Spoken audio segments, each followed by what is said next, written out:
విద్యాలయాల్లో గంజాయి ఆనవాళ్లు లేకుండా చేస్తాం. నారా లోకేష్ గారు ఇనుపులపై ట్రిపుల్ ఐటీలో గంజాయి దొరికిందని చెప్పి ఒక ఘటన నిన్న మనకు వెలుగులోకి వచ్చింది. దాని మీద మంత్రి నారా లోకేష్ గారు చాలా సీరియస్ గా స్పందించినట్టుగా తెలుస్తుంది.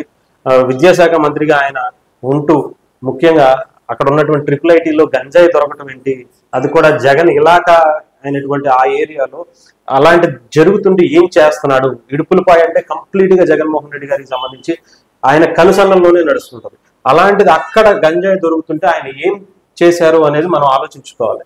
నిజంగా అంటే అక్కడ ఉన్నటువంటి యువతని గత రాష్ట్ర ప్రభుత్వం వైఎస్ఆర్సీపీ ప్రభుత్వం ఏం చేసింది, అసలు ప్రజలకి ముఖ్యంగా యువతని మత్తులో ఊగిసలాడేలా చేసినటువంటి ప్రయత్నాలు కాలేజీల్లో కావచ్చు, యూనివర్సిటీల్లో కావచ్చు, ఎక్కడ పెడితే అక్కడ గంజాయి అమ్మకాన్ని అయితే ఆంధ్రప్రదేశ్ లో ఒక పతాక స్థాయికి తీసుకెళ్లిపోయింది అనుకోవాలి. ప్రతి చిన్న గల్లీలో కూడా ఆంధ్రప్రదేశ్ లో గంజాయికి సంబంధించి మూలాలు దొరుకుతున్నాయి అంటే దానికి కారణం ముఖ్యంగా వైఎస్ఆర్సీపీ పార్టీ.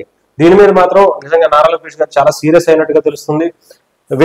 విద్యాలయాల్లో గంజాయి ఆనవాళ్లు లేకుండా చేస్తామని మంత్రి నారా లోకేష్ గారు హామీ ఇచ్చారు. వైఎస్ఆర్ జిల్లా ఇడుపులపాయ ట్రిపుల్ ఐటీలో 2 ఇంజనీరింగ్ విద్యార్థుల వద్ద గంజాయి దొరికిన ఘటనపై మంత్రి ఆగ్రహం వ్యక్తం చేశారు.